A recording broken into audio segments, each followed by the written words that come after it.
Le Grand Dialogue. Sigi Kafoba. Le Grand Dialogue, l'émission de débat du studio Tamani sur votre radio. Sigi Kafoba. Le Grand Dialogue. Émigration, motif de départ et conditions de retour au Mali, c'est le thème du Grand Dialogue de ce soir et nos invités sont au nombre de 3 personnes. Kelly Poulet, Dr Kelly Poulet, sociologue, professeur à l'Université de Damiens, Dr Daouda Gari Tunkara, chercheur à l'IMAF, l'Institut des mondes africains, et Fodje Tangoura, docteur également, sociologue, professeur à l'Université de Bamako. Je suis Mohamedou Touré. Chers invités, auditeurs et téléspectateurs, bonsoir à tous et bienvenue. Le Grand Dialogue. Émigration, un phénomène qui touche beaucoup le Mali, beaucoup de jeunes qui quittent le pays pour partir ailleurs. Pour quelles raisons? On va poser la question à Dr Fodje Tangoura. Pourquoi l'émigration? Quels sont les motifs de départ au Mali? Bien, merci à Studio Tamani pour nous avoir associés à ce débat sur le phénomène migratoire. En fait, pour le départ, il y a beaucoup de causes qui sont évoquées par les migrants eux-mêmes. Mais à la base, si on regarde toutes les recherches, on dit que c'est généralement pour rechercher des ressources complémentaires, soit poussées par la pauvreté, ou bien par les guerres, ou bien des gens qui migrent pour aller chercher un savoir. Donc, il y a beaucoup de causes, n'est-ce pas, qui font que les gens se déplacent pour aller en Europe ou à l'intérieur de l'Afrique. Donc, la première vraie cause, c'est à la recherche d'un lendemain meilleur qui pousse les gens à partir. Voilà. La recherche d'un lendemain meilleur. Qu'est-ce que cela peut représenter? Jusqu'où les gens sont prêts à partir? Alors moi, je peux proposer un petit regard décalé parce que je suis plutôt spécialisée sur le Sénégal et notamment les aspirations migratoires des jeunes de Dakar. Et c'est vrai que quelque chose qui ressort beaucoup, justement, c'est au-delà de la pauvreté et de faire tout pour partir, il y a vraiment une dimension existentielle. Partir, comme Fodje le dit, pour devenir quelqu'un, pour être reconnu aussi au pays comme étant quelqu'un de grandi. Alors, jusqu'où ça peut aller, effectivement, la migration irrégulière cause aussi tout un tas de morts. Donc, les gens sont effectivement prêts à beaucoup de choses, en fait, pour cet avenir meilleur. Peut-on dire dans ce cas que le regard de la société est également un motif de départ pour beaucoup de personnes? Oui, je pense. Je pense bien sûr parce que il me semble qu'on part avant tout pour revenir grandi dans le regard des siens et dans le regard effectivement de sa société, sa famille, ses proches. Effectivement. Docteur Daouda Gari Tunkara, il semblerait que le manque d'emploi soit la principale raison de départ. Est-ce le cas? Oui, tout à fait. Il y a du travail au Mali et au Sahel de manière générale, mais c'est un travail qui ne permet pas de gagner de l'argent suffisamment pour vivre correctement, pour se marier, s'émanciper de ses parents, de sa famille, pour être reconnu en tant que personne. Et c'est aussi lié à quelque chose de plus large, c'est-à-dire que nos sociétés ne sont pas performantes économiquement, dans le sens où elles ne sont pas industrialisées. On n'est pas non plus dans l'économie numérique qui est en train d'exploser. Et ça renvoie à quelque chose qui est plus profond ici et dans le reste de l'Afrique. C'est-à-dire que le continent sert à fournir le reste du monde en matière première.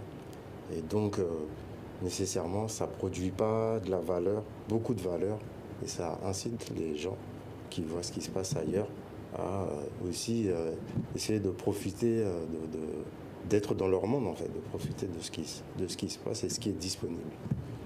Alors pourquoi ce manque d'emploi? Est-ce une question de mauvaise gouvernance, Dr Fodje Tangoura? Oui, pour le manque d'emploi qui pousserait les jeunes à partir, il y a beaucoup de facteurs.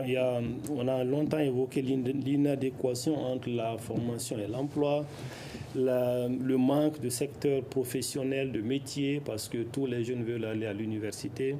il n'y a pas de cycle intermédiaire ou de cycle moyen qui emploie les jeunes dans le domaine dans le domaine purement professionnel, de métier et tout, et que dans l'imaginaire même des jeunes, ce qui est bien, c'est d'aller à l'université. Donc tout le monde rêve d'aller à l'université, de devenir cadre, de travailler dans un bureau avec costume, cravate, une secrétaire, et c'est ça la réussite dans la tête des gens. Donc ceux qui n'ont pas ça, eh bien, pensent que l'autre pan de la réussite, c'est d'aller en migration et de revenir avec la preuve de sa réussite sociale. Donc effectivement, le manque d'emploi, c'est surtout l'inadéquation entre la formation et l'emploi. C'est aussi des ressources qui ne sont pas contrôlées et qui ne sont pas destinées aux priorités des jeunes, aux jeunes urbains qu'aux jeunes ruraux. Je pense que c'est essentiellement cela qui peut expliquer la cause, quoi. Et au niveau rural, où la scolarisation des enfants même reste une difficulté aujourd'hui. Oui, mais au niveau rural, il y a également la chute ou le déclin de l'agriculture traditionnelle qui se fait sous sa forme vivrière. Mais les écoles qui sont dans beaucoup de localités fonctionnent très mal parce qu'il n'y a pas d'enseignants, il n'y a pas de moyens. Donc, ce qui fait qu'au final, ils n'ont pas beaucoup de chance d'aller beaucoup plus loin. Et donc finalement, ça renvoie toujours à la question du chômage et du manque de formation professionnelle qui attend ces jeunes ruraux. Mais encore une fois de plus, que ce soit les jeunes ruraux ou les jeunes urbains, tous aspirent tout de même à faire de la migration, à aller à la migration, à avoir en elle une forme de promotion sociale, que ce soit des jeunes urbains ou des jeunes ruraux. Ils veulent tous aller pour avoir une forme de promotion sociale dans la société de départ. C'est migrer pour vivre un lendemain meilleur. Est-ce réellement le cas? Alors, tout dépend ce qu'on entend par un lendemain meilleur, effectivement. Déjà, tous ne réussissent, enfin, il faut le dire aussi, tous ne réussissent pas à partir parce qu'on est quand même dans un contexte de contrôle des migrations et notamment des migrations du Sud, parce que quand on pense migration, on pense tout de suite migration depuis les pays du Sud, mais les sociétés européennes sont des sociétés aussi avec des populations qui migrent partout dans le monde, mais c'est pas forcément celle-ci effectivement qu'on contrôle. Et donc du coup, ces contrôles, ces politiques migratoires restrictives, déjà elles orientent de plus en plus les routes migratoires qui deviennent de plus en plus difficiles. Donc une fois qu'on arrive à sa destination, après il y a effectivement d'autres embûches selon les pays d'accueil également. Donc c'est pas tout dépend des contextes aussi d'arrivée. D'accord. Les conditions de départ sont-elles toujours justifiées? Parce que souvent, on voit certains des migrants qui quittent leur pays d'origine en refusant de faire certains travaux qu'ils vont faire dans les pays d'accueil. C'est une bonne question, ça. Toute une question de point de vue. On pourrait dire que ça n'est pas justifié qu'on peut travailler ici, mais dans la mesure où le travail est mal rémunéré, où on est exposé à, je sais pas, à des sécheresses, enfin des aléas climatiques, où il y a des problèmes d'évacuation des produits agricoles, où il y a des problèmes de gestion des ressources, pour le dire de façon neutre. La question peut légitimement se poser, la question du départ peut légitimement se poser. Après, à l'extérieur, les gens savent aussi pourquoi ils sont partis, c'est-à-dire gagner de l'argent. Et donc, tous les moyens sont bons pour gagner de l'argent. Donc, Et puis, il y a un autre élément aussi, c'est que socialement, il n'y a pas le même positionnement des individus. Je ne sais pas, par exemple, en France ou en Allemagne, que ici au Mali, il y a des travaux qu'on peut faire et on ne sera pas identifié à un statut, enfin, ça ne sera pas dévalorisé par rapport à ici, en fait. Au-delà des conditions de départ, les migrants également souvent sont confrontés à un problème qui est souligné par de nombreux observateurs, qui est la dépendance de toute une famille sur ces migrants-là. Oui. Alors bien sûr, ça c'est l'effet pervers, ce que les sociologues appellent l'effet pervers, parce que les villages ou les familles sont habitués à des envois de fonds. Donc ils ont régulé leur consommation au fur et à mesure sur ces envois de fonds-là. D'ailleurs, il y a certaines localités, par exemple à Caille, si vous enlevez la migration, ça devient une sorte de science-fiction en réalité, parce que tous les villages, les investissements immobiliers, les projets d'adduction d'eau, et on leur attribue d'ailleurs 60% des infrastructures dans la région de Caille. Et sans compter les fonds qui sont transférés. Par exemple, l'année dernière, la Banque mondiale, la BCEAO, excusez-moi, parle de 508 milliards pour le cas du Mali. Mais les 80% sont destinés à la consommation finale. Donc effectivement, il y a une dépendance chronique des familles, des ménages par rapport aux revenus transférés. Et cela est la conséquence d'une assistance qui a duré depuis plus de 30 ans, n'est-ce pas, des migrants envers leur communauté d'origine. Et c'est un échec des politiques au niveau africain? Alors, je ne sais pas si l'objectif c'était effectivement d'orienter aussi les transferts d'argent des migrants, etc. Peut-être donc là je serais moins bien placée pour en parler, mais peut-être qu'il y a un échec. Après, il faut rappeler que, comme vous l'avez dit au départ, les raisons premières aussi du départ, c'est d'être perçu comme quelqu'un qui réussit aussi socialement, etc. Et ça passe aussi par l'aide financière à la famille, par un mieux-être au niveau de la famille. Donc par contre, pour les migrants, même si ça pèse aussi sur leur parcours, sur leur trajectoire, d'aider, d'avoir toute une famille à charge, etc. C'est aussi par ce biais que eux réussissent en quelque sorte. Plusieurs migrants meurent avant de partir. La plupart d'entre eux qui partent, vous l'avez dit, ne réussissent pas tous. Alors, dans quelles conditions rentrent-ils également au pays?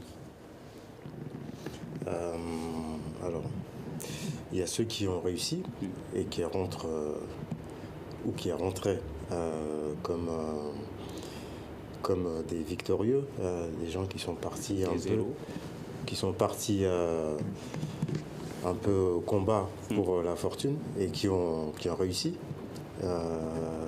Donc c'est quelque chose qui est assez prégnant dans la culture de la mobilité. Je rappelle la chanson de Tita Koné qui s'appelle Djoula, où justement elle décrit la trajectoire d'un migrant qui est parti, qui a fait fortune à l'extérieur. Donc ça, ce schéma-là, ça continue à animer les jeunes hommes, les jeunes femmes, les adolescents aussi. Donc c'est quelque chose de très important. Maintenant, ce qui est compliqué aujourd'hui, c'est qu'il y a beaucoup de richesses qui circulent et il y a beaucoup de gens aussi qui sont exclus de l'accès à ces richesses, quoi. Du coup, les gens ne peuvent pas se résoudre à rester comme ça au pays ou au village, à voir son voisin, son frère, son ami avoir quelque chose et lui ou elle rien du tout. C'est quelque chose qui est humiliant pour une personne en fait. Donc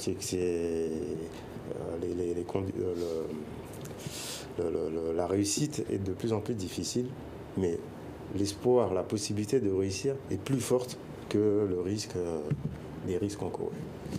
Docteur Tanguy-Gola, sur la même question. Je pense que pour ceux qui retournent, il y en a qui réussissent. Il y en a qui sont même accompagnés par des dispositifs et qui sont insérés progressivement dans les secteurs d'activité ici. En tout cas, c'est le cas pour la France, parce que tous ne réussissent pas. Il y a des gens qui sont en marge et la politique française en son sein, il y a des dispositifs qui aident les migrants à retourner, le retour volontaire. Sauf que ce retour n'est pas valorisé dans les sociétés de départ. Les migrants qui retournent accompagnés, c'est considéré comme un échec. Et ceux qui retournent et qui doivent également apporter la preuve de leur réussite. Si vous ne le faites pas, vous n'avez pas réussi. Et donc il faut vraiment étaler sa richesse, il faut faire nourrir une famille. Comme le dit Fatou Diom dans Le ventre de l'Atlantique, c'est un roman mais qui explique comment quand un migrant retourne, il doit montrer la preuve vraiment de sa réussite à travers des liasses de billets qu'on dépense, des gens qu'on fait nourrir. C'est ça la réussite dans notre tête. Mais alors, ceux qui reviennent comme ça sont frustrés et qui sont accompagnés par des dispositifs. Certains redeviennent encore des migrants à nouveau parce qu'ils sont frustrés dans les sociétés de départ, ils sont même taxés, donc ils sont obligés de migrer à nouveau pour chercher à rapporter la preuve de leur réussite. Voilà. Alors il y a les retours volontaires, les retours accompagnés et les retours forcés aussi. Oui. Est-ce que vous pouvez nous parler de ce troisième aspect ? Je peux en parler au niveau en tout cas de la France, en tout cas, même si c'est bien de le rappeler que les départs sud-nord sont minoritaires par rapport au départ sud-sud. J'aime bien rappeler quelque chose comme ça. Alors il y a effectivement des personnes qui se retrouvent dans des conditions loin d'être meilleures dans les sociétés d'accueil et qui se retrouvent sans papier. Qui peuvent effectivement se faire rapatrier, les centres de rétention, se faire rapatrier aussi par la police, par l'État français, et qui là, effectivement, se retrouvent à la fois démunis et humiliés aussi, en quelque sorte, de cet échec. J'avais fait une première étude en banlieue dakaroise. C'était des jeunes qui étaient partis par les pirogues, en fait, vers les îles Canaries. Ils s'étaient fait rapatrier. Et plus personne les avait pris en charge en quelque sorte, parce que ils ne sont pas considérés comme des migrants.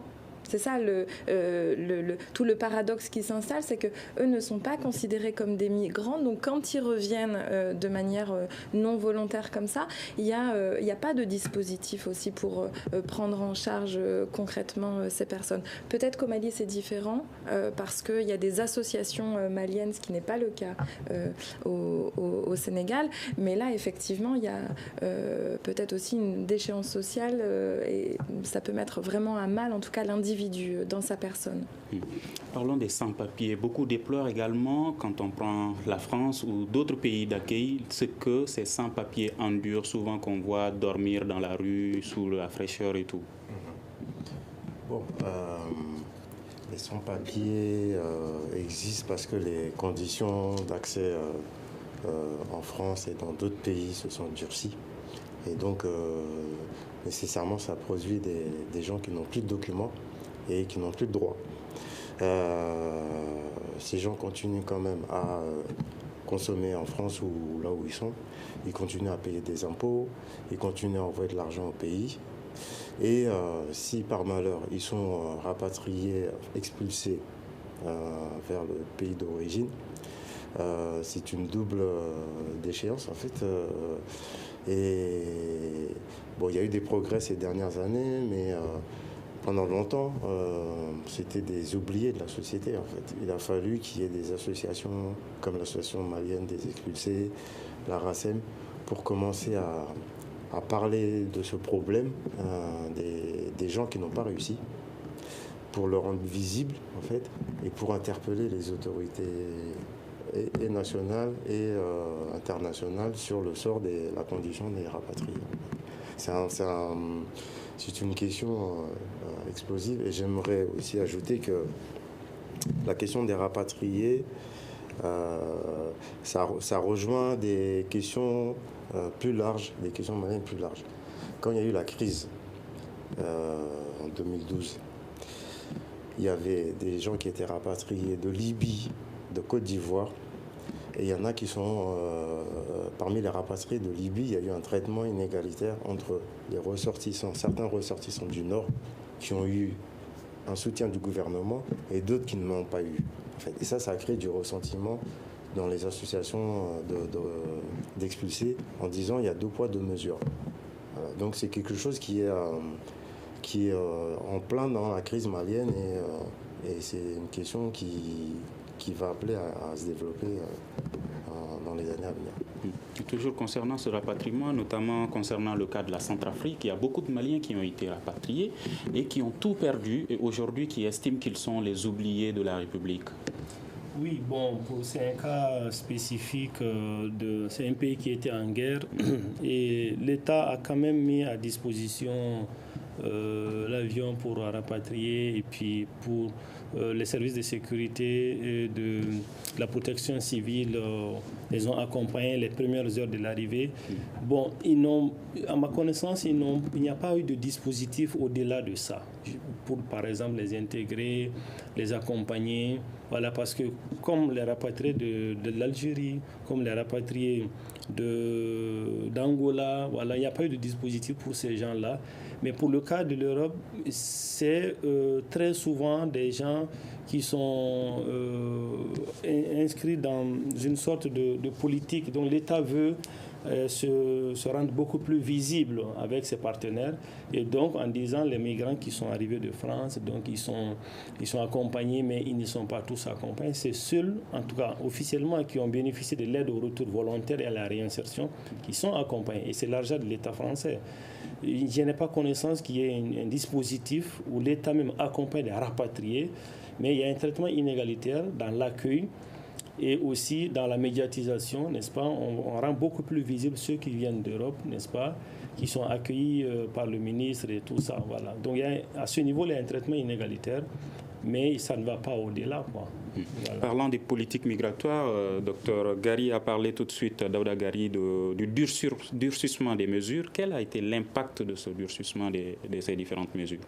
La migration irrégulière.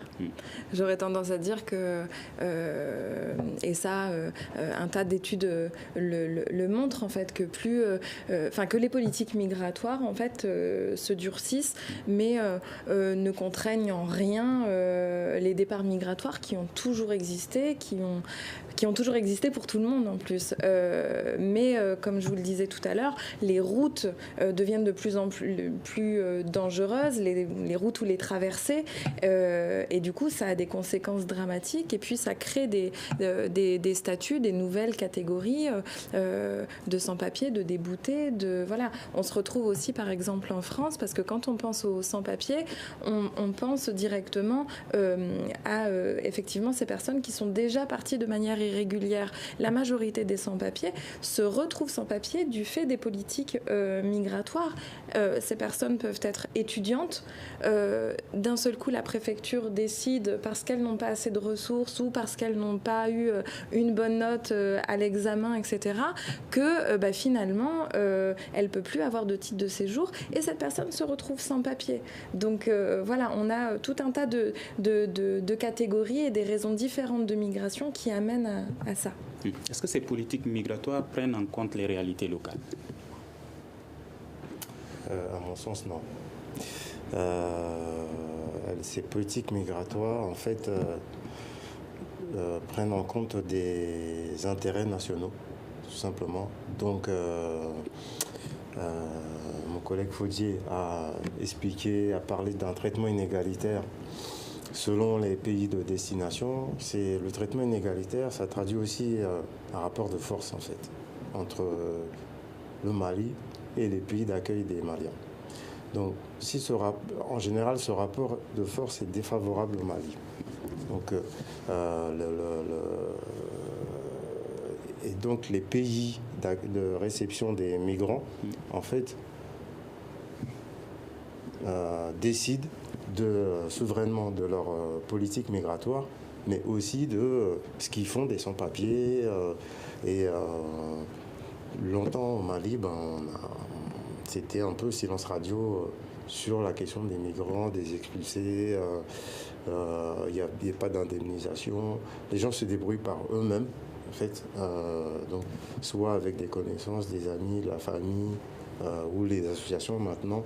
Et la réinsertion par les dispositifs publics, ça n'existait quasiment pas, en fait. Donc, on ne prend pas en compte les besoins des migrants et des Maliens, pour moi. Y a-t-il donc une nécessité, sinon une urgence, de prendre en compte ces réalités locales dans les différents discours? Oui, alors c'est d'ailleurs l'objet, par exemple, de l'atelier que nous organisons en ce moment-là. avec Point Sud, l'Université de Francfort et l'Université de Bamako. C'est vraiment la nécessité de prendre en compte les discours locaux, ce qui s'est dit ici chez nous.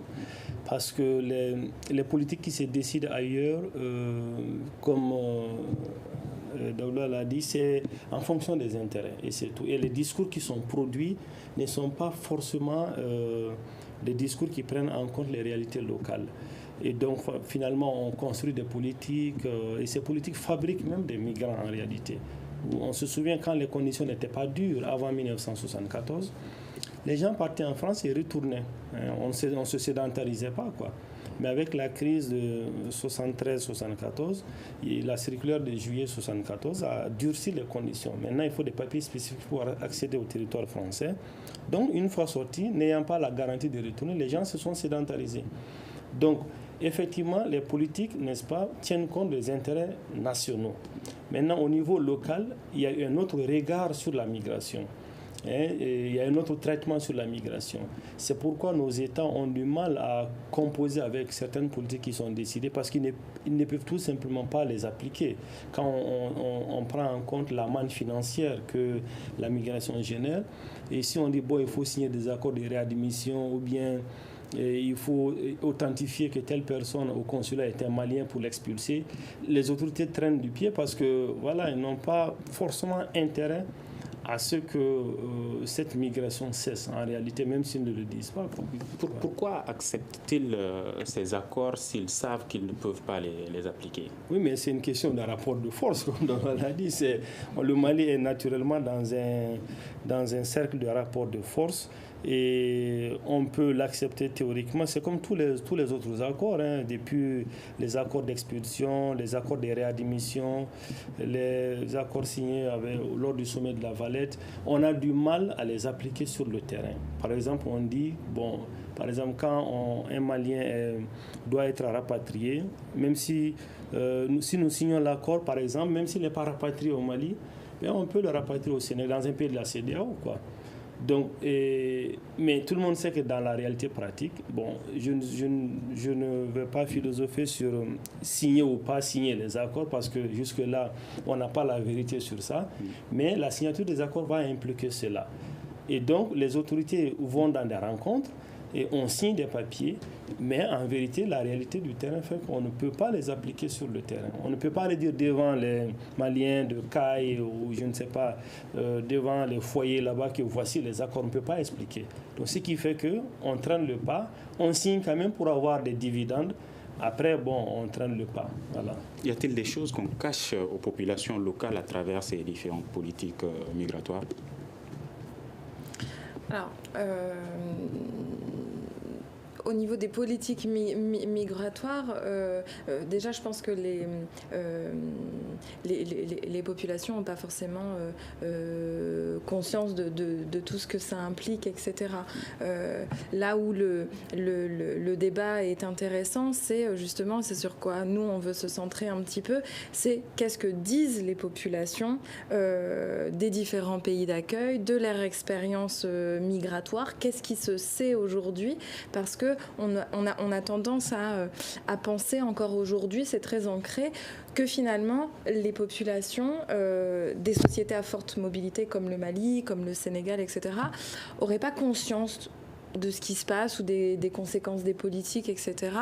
Un certain nombre de travaux, et puis nos travaux même montrent que c'est beaucoup plus compliqué que ça, que c'est pas le cas. Hier encore, on a eu une intervention de jeunes étudiants de Bamako qui expliquaient que les familles ont absolument conscience des risques des migrations.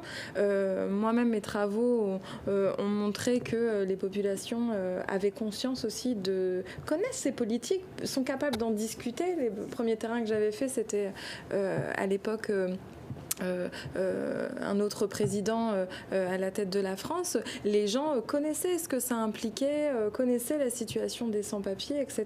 Donc je pense que une des représentations à laquelle il faut tordre le cou un petit peu, c'est que les gens auraient absolument pas conscience de ce qui se passe. Il n'y a pas de déficit d'information sur ce point, je pense. Prendre en compte les réalités locales, quelles sont ces réalités-là, docteur Doré? Alors, les réalités locales, bon, ça rejoint des problématiques plus larges. C'est simplement vivre décemment, en fait.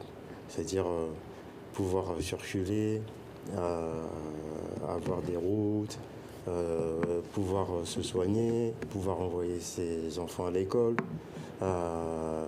vivre simplement, en fait, avoir du travail, enfin être suffisamment rémunéré pour ses productions.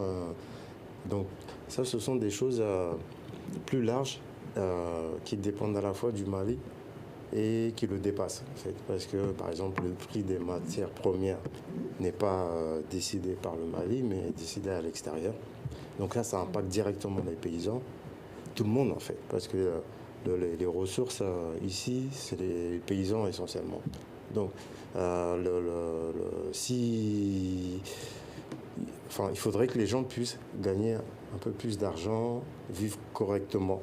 Ça, mais c'est un élément qui est connu, hein, mais qui n'est pas pris en compte dans l'élaboration des politiques internationales, parce que ça va contre des intérêts ou privés ou nationaux. Voilà. Et puis, il y a aussi un autre élément que j'aimerais souligner, c'est sur la gestion des ressources publiques. Bon, ça c'est un problème au Mali, mais pas seulement, parce qu'il y a le bien public, comme on le perçoit depuis la période coloniale, ça ne nous appartient pas. Donc on peut en disposer, quoi. Donc là, il y a une mentalité à changer aussi. Et bon, voilà. Ces réalités locales sont-elles connues des différents dirigeants ou est-ce qu'elles sont tout simplement négligées? Oh, je pense que c'est connu, hein, mais c'est connu, mais bon, peut-être que ce n'est pas très bien connu du côté des pays d'accueil. Mais pour ce qui concerne nos dirigeants eux-mêmes, ils savent plus ou moins comment est-ce que les gens migrent et pour quelles raisons et pourquoi les gens insistent davantage sur ce phénomène migratoire. Par contre, ce qu'ils ne savent pas ou ce sur quoi ils ferment les yeux, c'est vraiment la persistance du phénomène. C'est-à-dire que comment arriver à bout, comme les autorités se rendent à beaucoup de rencontres avec des partenaires pour justement fixer les populations potentiellement migrantes pour que les gens ne migrent pas dans des conditions irrégulières. Et donc, à ce point-là, il y a très peu de campagnes. Les autorités sont peu au courant de la force, n'est-ce pas, de ce phénomène. Ils savent que ça existe. Mais comme il n'y a pas de campagne à l'intérieur toute l'année, sauf si une campagne est financée par des partenaires, donc on fait des campagnes sporadiques, après on arrête. Et puis c'est tout, il n'y a rien d'autre qui est fait. Donc ils savent que le phénomène persiste, mais jusqu'à quel point et comment en venir à bout. Donc je pense qu'à ce niveau-là, il y a beaucoup de faiblesse de l'État à ce niveau-là parce qu'il n'est pas sur le terrain. Il est à Bamako, il signe des accords et puis dans les bureaux feutrés, il y a très peu de délégations qui vont à l'intérieur, au fond fin, pour voir quelle est l'ampleur et comment est-ce qu'il faut l'endiguer. Je parle de la formation, de la forme irrégulière de la migration. Donc autant ils sont informés à travers les rencontres, les instances, autant l'État n'est pas informé sur les réalités pratiques au niveau local, n'est-ce pas? Voilà. Quel pourrait être l'intérêt que ces États, ces dirigeants pourraient avoir en fermant les yeux sur ces réalités locales? Serait-ce d'accéder au pouvoir ou d'y rester? Oui, je viens de dire que c'est une manne financière en réalité. Et cette manne financière, par exemple, est très élevé. Ça, par exemple, c'est 2 fois ou 4 fois plus que l'aide accordée, par exemple, par un pays comme la France, qui était à l'époque, il y a 2 ans, 60 millions d'euros. Donc, si on regarde, c'est 2 ou 4 fois plus. Donc, c'est une manne financière et les migrants ont supplanté l'État dans beaucoup de domaines. Les centres de santé, l'école, même là où ils ont construit une école, ils ont déboursé de l'argent pour rémunérer le personnel. Donc, est-ce que l'État a intérêt à ce qu'un tel système s'arrête ? Je ne le pense pas. Je ne le pense pas. Voilà. Quel est le rôle des médias dans la méconnaissance ou la non prise en compte de ces réalités locales ? Alors, moi, j'aurais tendance à dire que les médias, jouent un rôle jouent un grand rôle justement quand même dans la diffusion d'un certain nombre d'informations, que ce soit les réalités locales que vivent les gens, mais que ce soit les réalités des conditions aussi en migration. Et c'est pour ça que je vous disais tout à l'heure que même sur toutes les campagnes de sensibilisation en fait autour du non-départ en migration, etc. En fait, toutes ces campagnes de sensibilisation, dans lesquelles il y a quand même beaucoup d'argent, elles partent d'un point de départ qui est de dire il faut informer les gens sur ce qui se passe pour pas qu'ils partent, ou il faut informer les gens sur le fait qu'il y a des secteurs d'activité qui recrutent, etc. Les gens sont informés en fait, il faut aller chercher un petit peu plus loin, et je pense que c'est là où vous avez un rôle, mais où tout le monde a un rôle en fait. Est-ce qu'on les informe ou est-ce qu'on essaye de leur faire peur ?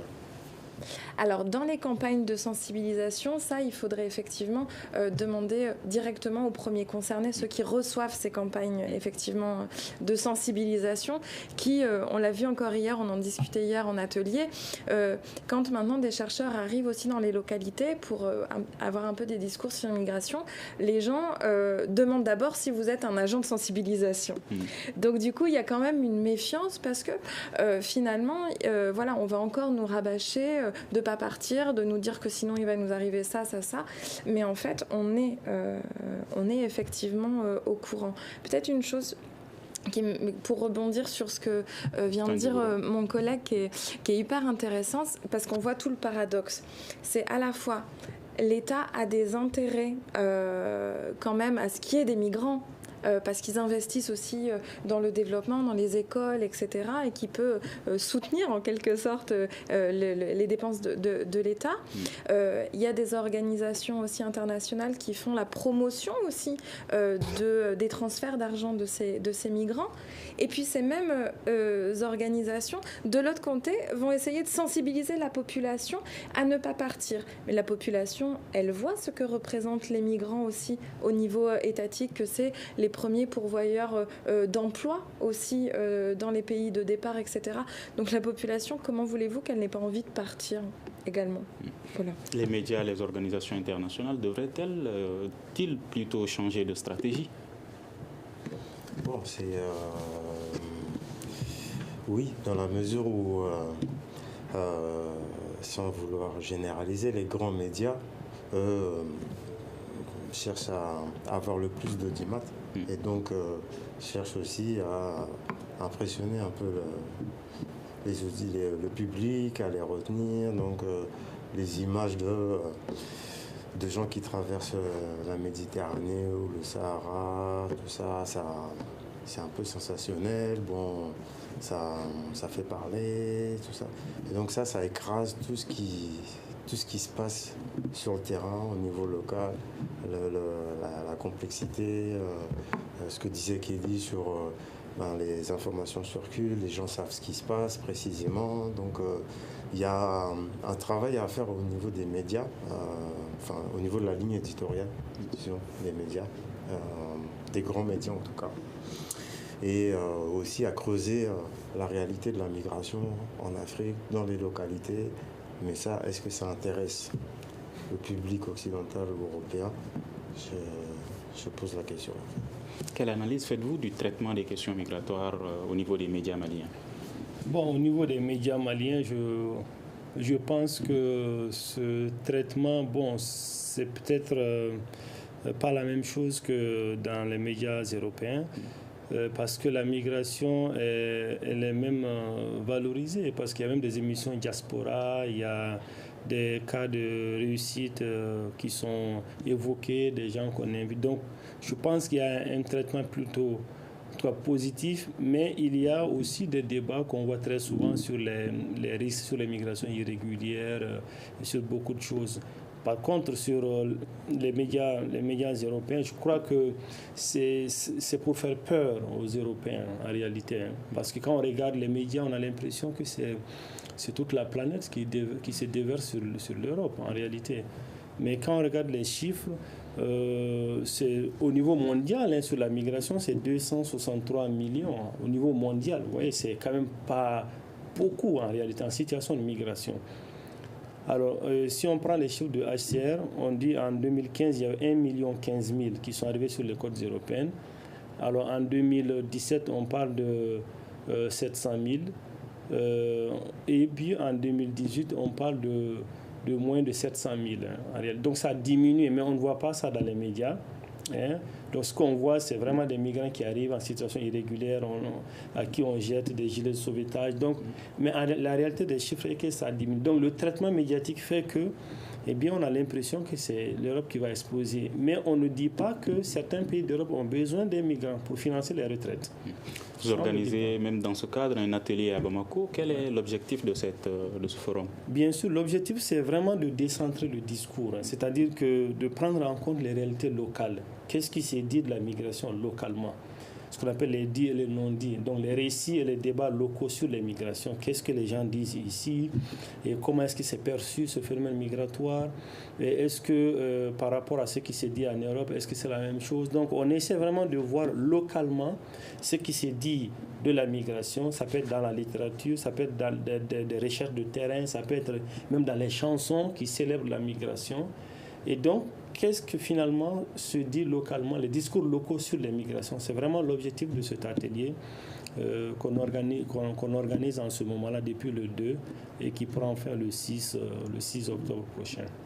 Voilà. Qu'est-ce que ces échanges vont changer dans la situation si elles ne sont pas prises en compte par les dirigeants africains et les dirigeants des pays d'accueil? Alors, déjà, sur les ateliers qu'on mène, une petite chose, moi, qui me paraît assez importante, c'est aussi la journée du samedi, à laquelle les studios Tamani ont bien voulu aussi s'associer. C'est comment les chercheurs, avec aussi les premiers concernés par les migrations, les migrants à travers leurs discours, etc., mais aussi les journalistes, et puis ce qu'on appelle communément la société civile, les ONG, etc. Comment en fait tous ces gens peuvent aussi s'asseoir autour d'une table, échanger justement sur ces discours locaux. Qu'est-ce qui est dit, qu'est-ce qui n'est pas dit? Comment on peut à un moment donné avoir des représentations qui s'approchent le plus possible de la réalité, de ce qui se dit. Alors après, j'aurais tendance à dire que là, il ne va pas y avoir d'impact tout de suite, mais en travaillant, en sortant déjà du milieu universitaire et de travailler en co-construction, en tout cas, avec les journalistes, les ONG, les associations aussi de Maliens qui seront aussi présents samedi. C'est ça aussi qui peut faire changer le regard, je pense. On reprochait beaucoup plus aux universitaires africains de ne pas trop s'intéresser à ces différentes questions de recherche. Est-ce que la situation est en train de changer? La situation est en train de changer. Elle change parce que c'est une question d'actualité. On parle de migration partout sur la planète. Ceux qui arrivent en Europe, ceux qui traversent l'Amérique du Sud pour aller aux États-Unis, ceux qui essayent d'aller en Australie. On a parlé des Rohingyas en Asie. C'est une question qui intéresse tout le monde.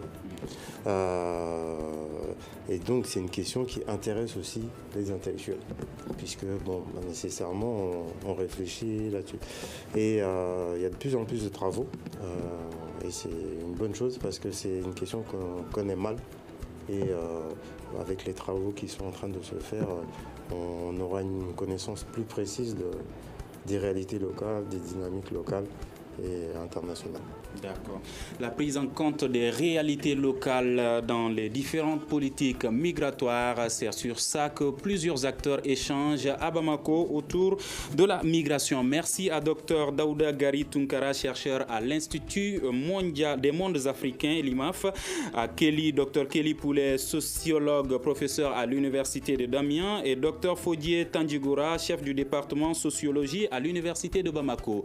Je suis Mouhamadou Touré. Merci à tous de l'avoir suivi. À la régie vidéo et audio, Mamadou Ouattara et Salim Diouara. À demain pour un prochain numéro du Grand Dialogue de Studio Tamani. Le Grand Dialogue. Le Grand Dialogue, l'émission des débats du Studio Tamani sur votre radio.